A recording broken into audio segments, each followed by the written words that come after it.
It's Miles Griffith on pole position. It's Felix Goddard in the middle. It's Nick Fimbra on the far right-hand side. 25 minutes of racing and we are away for the Madgwick Cup. And it's a brilliant start for the Lotus of Miles Griffith. It's Felix Goddard slows down, getting off the start line in the Cooper. So it's a good start for the Lotus, and the Lola slots into second.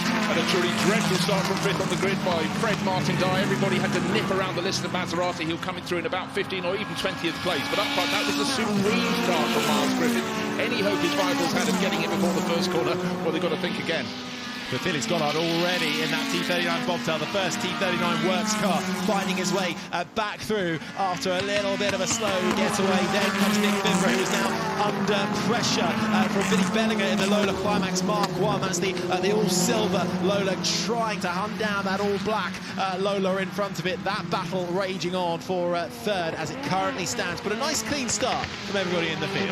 Very, very confident we're going to have two Lolas coming together. The battle for third place, but Billy Bellinger in the silver Mark 1 just backing out. But look at the break they've got. They're turning into the second part of Lavard, while the others are only just getting through the first part. But what a start from Miles Griffiths. But can Felix Goddard stay somewhere in touch? Will there be any advantage the Cooper bobtail can find?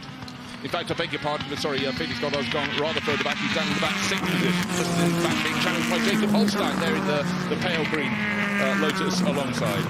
Indeed, it was the other mark that's got up in the lead. It is Griffiths in that number 9. Then coming through. Well, it's Andrew Hibbard, of course, in second place. Andrew Hibbard, who has made his way through in the 11. Looks a little bit like 7-7, but it's not. It's 11 with a Lotus 11. So all we have is two Lotus 11s, first and second. Miles Griffiths, Andrew Hibbard, then a challenge and possibly an overtaking manoeuvre into Madgwick, but Nick Fimbra is not thinking about backing out round the outside. He keeps his black version ahead of Billy Bellinger in the silver Mark 1. Then there's a little bit of a gap, maybe, in fact, about 3.5 seconds. And it's 1:17 in third place, Ian Dalgleish, a Lotus 17, slightly more modern, but it's the Lotus 11s up the front of the field. And Hibbard in the second of them is really closing down on Miles Griffith, who is leading this race from pole. Good start, and then a great start from fourth place man on the grid in the Lotus Climax 11 of Andrew Hibbard. They are leading the way. The two green Lotuses making their march in this Madgwick Cup, and then a brilliant battle as well just behind between the two Lolas. Again, down the inside for Billy Bellinger. Can he make it stick? No, he cannot. Nick Fimbra in the Lola Mark 1 holds on for the time being, but lovely to see two Lotuses, two Lolas, battling it out in these early stages. Well, it really is nip and tuck, and their cousins Bob and Weave coming to play here. Those first four pulling clear, and the best of the rest still the number 117 Lotus 17 of Ian Dalgleish. But where is a move going to come from Andrew Hibbard? He's not the sort of driver who's satisfied with just running around in second place. There he is in Lotus 11, number 11. These are both Works Lotuses. One was the Works entry in 1957. That's leading the race. In the 1958 Lotus, one of the many Lotus Works entry at Le Mans, is the one tucked in behind. But at the moment, the closer of the two battles is the one for third place. What are we talking between third and fourth? Coming across the finish line, it's going to be under a tenth of a second. Oh, it isn't. It's 0.13. I do apologise. Into turn 1 we go, and I think it's advantage to the Lola of Billy Bellinger, who gets that one done through Madgwick. It's been coming, but I don't think Nick Fimbra is going to give this one up without a fight. He falls behind for the time being, looks to the left, tries to get a bit of toe. We'll have the inside line for the right-hander. It's wheel-to-wheel once again for the two Lolas in the Madgwick Cup. Can Fimbra hold on? Moves to the outside as they battle it out for every inch of tarmac they can find. You know, these two drivers driving absolutely beautifully. They know Goodwood very well. They know these cars really pretty well also, and that is why the racing is so good. But it's also because these cars, the Lolas and the Lotus 11s at the front, are so nimble. It gives you many, many choices of cornering lines. You can see slightly different frontal treatment. Billy Bellinger has got more of an opening for airflow into the front of the car, smaller opening on the black one of Nick Fimbra in behind, but equal pace around the lap. But they are just starting to fall away as they battle for third place from the Lotus battle up front. It's still Miles Griffiths by 0.7 of a second, but is it going to stay that way? I doubt it.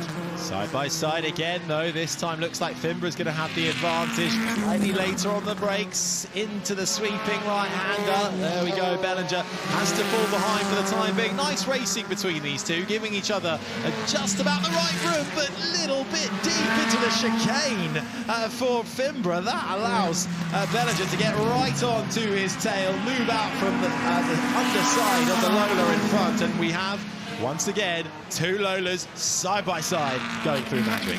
Well, that was about as deep as you can go into the chicane without scattering the flowers. I love the way, Harry, you actually dived backwards away from the screen. The action was coming into your face. Indeed. Well, I think this is going to go and go and go, these two Lolas all the way for, well, hopefully the next 20 minutes or so. Out in front, it is still Miles Griffith. But here we have at the start of the race again. And, well, you can see the good starts at the front and bogging down right at the back. We'll try and get a better look of who that is. Yeah, but the key at the front, it was Fred Martin-Dye. The green and yellow Lister Maserati started fifth, all but stalled, and a dozen cars went past before he could hook it up and get going. Good start as well for Florian Brandt in the Elva Climax Mark V, the 119 car, which started down in 18th, made its way all the way up into 9th. Right, this is the lead battle, and Andrew Hibbert in second place is super close. He set the fastest lap of the race last time around, going round the number 50 Porsche that is Action Fatemi. He didn't get too much of a delay, maybe a very slight delay to the driver in second place. Andrew Hibbert, but Miles Griffiths hangs on in front, but they were closer last time. 0.38 of a second on the start finish line. Oh, Griffiths, nice, neat and tidy coming through, but Andrew Hibbert, I would sense, has just got a little more speed at the moment in the race. The Lola battle for third place. Here it comes, Billy Bellinger in silver, ahead of Nick Fimber in the black Mark 1. But all the time, the body language is that Andrew Hibbert's making the attack. Two Lotuses battling for the lead, two Lolas battling for that final spot on the podium. Billy Bellinger back in front now in that Lola, the 29, ahead of the 57 of Nick Fimber Lola. Just behind them as well in fifth is Jakob Holstein, as we have, though, the Lotus 11 off of Andrew Hibbert with an issue pulling onto the grass. Heartbreak for Andrew Hibbert. Exit of Madgwick corner on the start-finish line. He was 0.285 of a second down on race leader Miles Griffiths. I thought that was going to go the whole way. We've got 18 minutes left, and unfortunately for ever-enthusiastic Andrew Hibbert, he's going to watch from midfield just going, oh, I could have been out there. That was why we come to Goodwood, to race great cars on a great circuit, and again, a great rival. So Miles Griffiths, 3 wins in this event, 2 before. He could be heading for a third. His advantage over the chasing Lolas of Bellinger and Fimber is about 7 seconds. That should be comfortable. Yeah, and that has indeed elevated Billy Bellinger and Nick Fimber now into those final 2 podium spots. Little bit of traffic to contend with for the 2 Lolas as well. But at the moment, Fimber actually balked slightly more, choosing the wrong way to get around. I think that was Leone at the back of the pack, down in 25th position. But now both Lolas through. Indeed, though, Nick Fimber has lost time getting through the traffic. It's just allowed Billy Bellinger a little bit of daylight between himself and the chasing Lola behind. It has. That gives Billy Bellinger more choice when trying to work his way through traffic. He's got the other Lola off his tail, and likewise, leading the race by 8.4 seconds is that number 9 Lotus 11.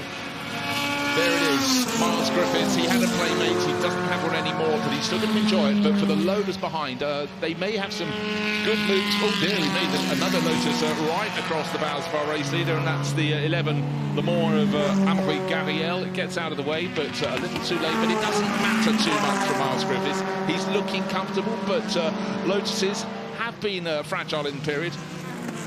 Again, just looking at lovely gaggle of Lolas, and the Elva on the outside, 119. That's really unfortunate for Brandt there. Shoved to the outside. He's not panicking, but he's realising his race hasn't run its course, but it could have ended up in the tyre wall. Good save. Not panicking. At what stage do you panic for Florian Brandt there, who had made a good start, losing a few positions, though, with a little excursion through the grass and the gravel, but no harm. Not too much harm done, at least, in his Elva Climax Mark V. Right. Back at the front, extending his lead now. What is it? Just under 8.5 seconds is Miles Griffith in the Lotus Climax 11, the LF150. Billy Bellinger has now actually managed to find a couple of seconds in his Lola to keep Nick Fimber in the chasing Lola behind. It's the traffic that's causing the issues here. Oh no, it really is. Billy Bellinger, the scene didn't park for him, he forced his way through, but it's often a case of just where you find the traffic. If you find it as you're coming into the chicane where they've just negotiated, you don't have any choice. You've just got to bide your time and hope that maybe your rival gets slowed down. But for Nick Fimber,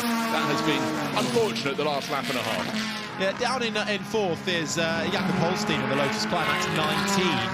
who's having a little bit of a battle, about a second between them, between him and Ian Dalglish in the other Lotus Climax 17, so the 19 versus the 17, but it's Holstein who's made up quite a few positions to get himself up into the top 5. Just over 15 minutes remaining of this Madgwick Cup race. Right, what I want to see is if Nick Finberg can start to catch up with Billy Bellinger. The traffic's been kind to Bellinger for 2 laps. It seemingly really awful for Miles Griffiths leading the race, but he's just got something else in front of Maserati A6 GCS of Adrian Sukari, but he's got time to spare. His margin has come down from 8 seconds to 7 a bit. The chasing Billy Bellinger, the seas have parted for him, but Nick Finberg, can he keep up? Will the traffic be kind to him in future? Let's wait and see, but he's still within touch of second place. Yeah, at the moment, Finberg, a few seconds back still, and actually Holstein is only a further 5 seconds back in 4th. So, well, the gaps are just starting to edge out slightly. Indeed, everybody up to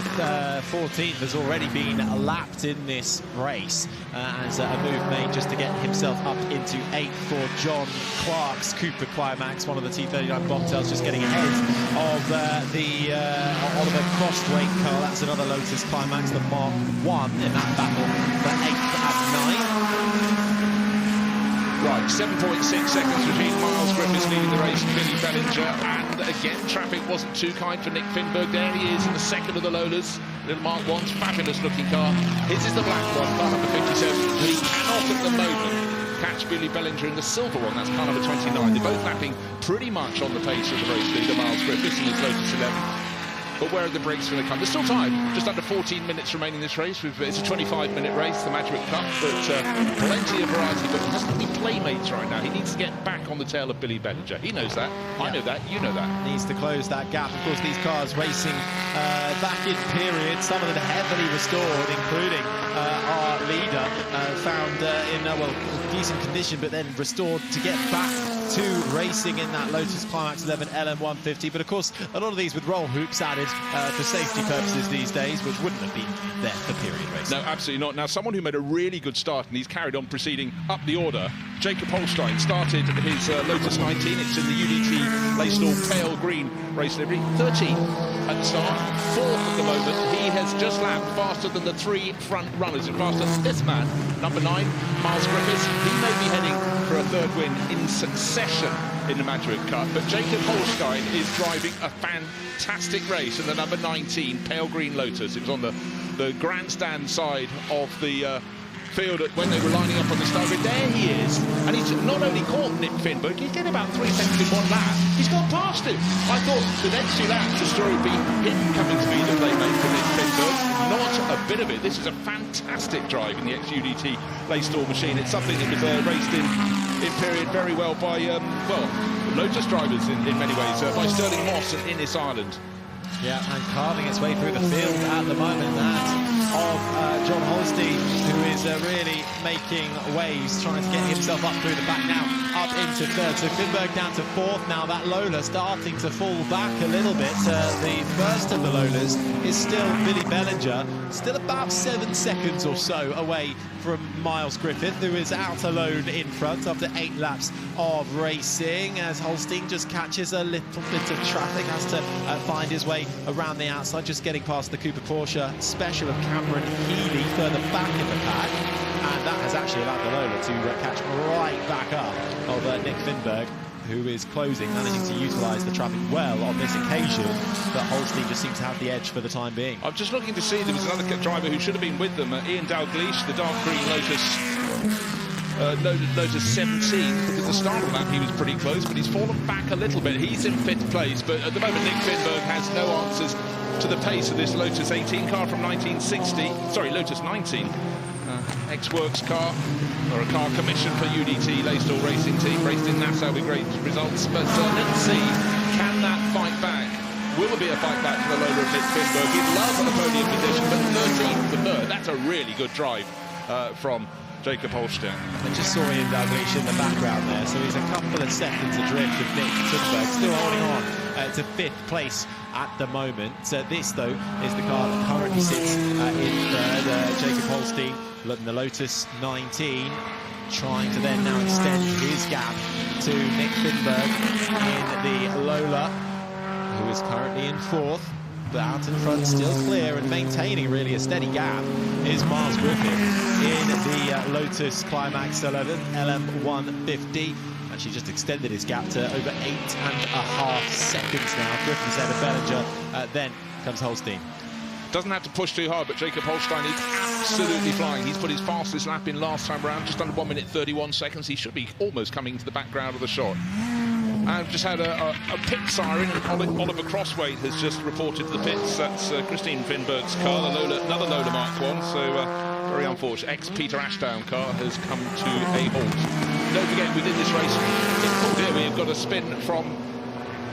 that looked like it was the possibly the 139. Yeah, it's one of the Elvas, and it's making quite a lot of smoke as it rejoins the circuit. 139 is Louis Verstrassen, so unfortunate for him. Lovely looking car, but he'd rather have it going where he wanted to point it, but he has got it pointing the right way again. Yep, started down in 14th and now falls to rather far back in the pack, but has managed to get it going. And Oliver Crosswaite then started down in 20th position in his Lola Climax Mark 1. Here he has had to come into the pit, so that rather curtails his nice run through into the top 10, and just making our way through the chicane now with a nice battle developing here. This is the Maserati of Adrian Sucari ahead of I think that's Josef Retzenmeyer's Maserati. Two Maseratis going at it through Madgwick. Going as well as they can, but obviously the writing was on the wall when the likes of Lotus and Cooper et al. Started putting the engines in the back. The cars were lighter, they had similar sized engines, often sometimes a little bit smaller, and yet they could fight. And it was a real pace of change in motor racing in the late 1950s. And it's still fabulous to have the Maseratis, but there is no way they'll be running with the other front runners and giving a fantastic show in their A6 GCSs. But it's really looking up at the front of the field, and actually some other fabulous Maseratis in the field as well. Looking at number 10, another A6 GCS, Gilecki's car. That's running around the middle order. Yeah, down in about 21st position. And indeed, those other Maseratis, Sucari and Retzenmeyer down in 16th and 17th. It kind of highlights where they are in the pack and where the close battles are, because out in front, gapping the entire rest of the field, is indeed Griffith. We've got a car off there, we have, and it's Holstein who is off. Big damage, carbon fibre strewn across the road as well. Good to see him able to move. The whole front end and the bodywork of the car has flown off for Jakob Holstein. Yeah, he's probably hit the curbing on the outside of the exit of the chicane. Looks quite normal here. The tail is just starting to come round, and then the classic flick. You just cannot straighten it. Across the circuit he goes. Oh, what a shame. That Lotus 19 was absolutely flying. I was just waiting to see if he could catch Billy Bellinger, and unfortunately we can now see the action. Hopefully Jacob's fine. It was a brilliant drive, but alas, it has come to a halt for him, and still the bodywork sitting in the middle of the track. And as the drivers come out of the chicane to the left, they'll see the car parked at the edge of the circuit, but of course they'll see the bodywork. There's Hot Lips that started from the middle of the front row. Felix Goddard, he will now rise into 5th position, but already course vehicle with the waved yellow flags. Safety so car Billy Bellinger was in 2nd place at the time. He was being hunted down by Jacob Holstein, as we said. And let's take a look at a replay of how close they got together. I wonder if Holstein was seeing that and just pushing that little bit too hard. There's the Lola, there is Holstein, and just really pushing, trying to carry as much speed as he could out of the corner. But you just see when that little bit too far wide on the exits, and the rear steps out, and then once you can't come back from that, can you? No, at that point it's hands off the steering wheel. You can see there's going to be an impact, and hopefully, well, that will sort of be a winded driver. He's out of the car though, but the car clearly really not in the best condition there for Jacob. But that was a fabulous drive up until that point. But now Miles Griffiths goes. Here we go. One final flying lap. Here we go then, back underway for green flag racing, and it is the Lotus who leads the field now from the Lola of Billy Bellinger, who will smell a possibility of victory. But the Lotus had the advantage in the early stages as they break into Madgwick. The Lola looks good under braking, nimble through the corner as well, and hunting down Griffiths ahead in the Lotus. Nick Finberg, who was third, or is third in the Lola, but he's had to navigate a bit of traffic as well. You can see him in the back. There's one bit of traffic in between them. So he's a little bit on his own in third, keeping Ian Dalgleish behind a couple of seconds back to for him in fourth. But this is the battle now for the win of this race in the Madgwick Cup. Lotus versus Lola. Yeah, we saw in the opening laps of the race when the chasing Billy Bellinger in that silver Lola was looking left, looking right, trying his ultimate to get past Nick Finberg. This is one of the better places for him to attack, which is into Lavin. Hasn't worked for him, and in fact, it seems only fit and fair that our race leader Miles Griffith is supreme from start almost to finish. As you can see, we've had extra time, 3 minutes were added to elapsed time, so this is not the last lap. That's good. It's good officiating. And let's see, Billy Bellinger has more of a chance than he thought, but the writing appears, Harry, to be on the wall because he just simply can't keep up with Miles Griffith. Yeah, I think, well, the first corner was really the best chance for Billy Bellinger, and he tried all his might, but now starting to fall a little bit behind. But what about the battle for third? Nick Finberg in third, then Ian Dalgleish in the Lotus Climax 17, trying to catch up to the back of that Lola. So when you look, it's Lotus versus Lola for the top 4 positions in this race. They are your lead cars, and then the black car coming through, that's the Lola in third. Now, no traffic between Finberg and Dalgleish, the second of the cars coming through the screen there. So the battle on for the final place on the podium. Now, the good news for the front runners, there are no back markers ahead of them. Some of those in midfield, they may have some of the lap cars in front of their noses, but very positive driving there from Miles Griffith, sweeping around a Cooper Bobtail, and he is dropping Billy Bellinger into St Mary's. He goes. Then comes the Cooper Bobtail, which is a lap down, and then comes the silver Billy Bellinger Lola Mark 1. But it's looking neat and tidy. A couple of cars up ahead of Miles Griffiths, but he's got a buffer of what we're talking about, 2 to 3 seconds as he turns into lap. Still time for 1 lap after this one, but Billy Bellinger will give it his best shot, but there is nothing he can do. The Cooper Climax T39 Bobtail, Felix Goddard as well, which started in the middle of the front row, had a bad start, has now worked his way back up to 5th, some way off the back of Ian Dalgleish, but ahead then of the Cooper Bobtail of John Clark for the moment. So decent recovery drive then from Goddard, but out in front, extending his lead now. That Lotus, there it is, with Miles Griffith, 1.3 seconds as he makes his way through the chicane. But we've seen it, all it takes is one small mistake. That was the way the Lotus went of Jakob Holstein and out of the race. One small mistake, one slight push more than you need to, and you may find yourself veering off and being passed by the cars behind. Has Ian Dalgleish just got through on Nick Finberg? I think he might have done, as the Lotus gets the Lola. We'll try and see it on the screen for you, but they're certainly racing hard out there for that final spot on the podium. Yeah, very, very tight indeed. Nick Finberg had a really good start, but the restart wasn't kind to Ian Dalgleish, but he's certainly hooked up. He's moved up into 3rd place in his Lotus. So we go Lotus, Lola in the top 4 positions. But it's all about Miles Griffiths. The checker flag will be dropped when he gets around at the end of this lap. That will be 17 laps on the board. He's 5 seconds clear. Doesn't seem to be too much traffic. He picked up a few more at the start of this lap. Went past Amory Gariel in a Lotus 11 as well, but his Lotus 11, Miles Griffiths' Lotus 11, owned by William Janssen, is just in a class of its own. A shame he lost his playmate in the form of Andrew Hibbert. That was going to be a classic scrap. And apparently Dalgleish has just had a moment. He just moved into 3rd place and he's gone off at St Mary's. This on the final lap. What a shame for him. But has he got it back on the circuit?